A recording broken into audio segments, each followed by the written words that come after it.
জানো মিষ্টি, আমি না লেখাপড়া করতাম, একদিন হঠাৎ বাবা আর মা রোড অ্যাক্সিডেন্টে মারা গেলেন। ব্যাস, এতিম হয়ে গেলাম আমি। এই পৃথিবীতে আর আপন বলে কেউ রইল না।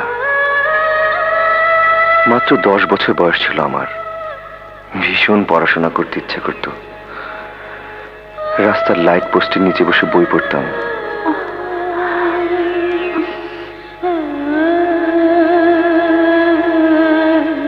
আর যখন খিদে পেত কলের পানিতে পেট ভরতে চেষ্টা করতাম, কিন্তু পানি থেকে আর পেট ভরে?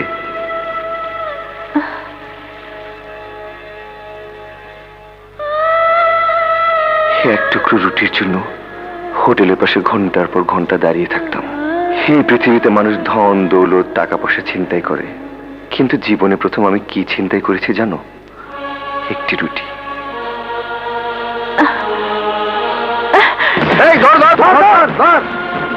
সেই একটা রুটি ছিনতাই থেকে শুরু হয় আমার জীবনের পাপের কাহিনী।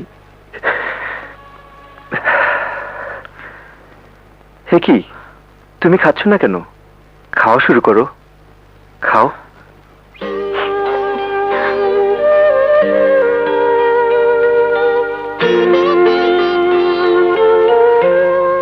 কি অসহায় তুমি, নিজের হাতে খেতেও পারছো না।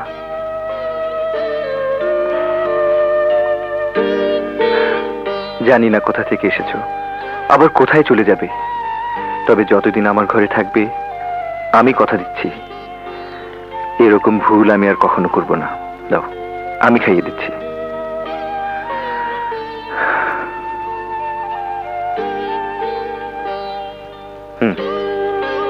নাও নাও।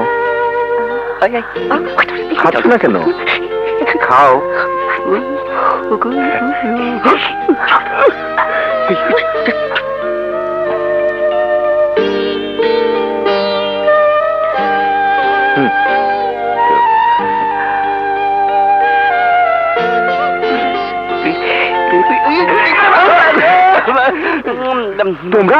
তোমরা এখানে কেন? আমরা এখানে কেমনে এলাম ফজর? কেমনে জানি আয়া পড়লাম। ও মনে পড়ছে দরজা খোলা আসলো, আয়া পড়ছি। কি করছিলে তোমরা দরজার কাছে? আয় কও। কথা শুনছিলাম। কি শুনবে তোমরা? কি শুনবে? এক পথ হারানো পাখির কথা? কি শুনবে তোমরা? সমাজের অনাদর অবহেলায় পথ থেকে ছিটকে পড়া এই সম্রাটের কথা? আজ একটি অসহায় মেয়ে আশ্রয় নিয়েছে পথ থেকে ছিটকে পড়া এই সম্রাটের কাছে। আমাদের কথা শোনার মানুষ কি এই সমাজে আছে? নেই, কেউ নেই। যাও যাও, তোমরা বেরিয়ে যাও এখান থেকে।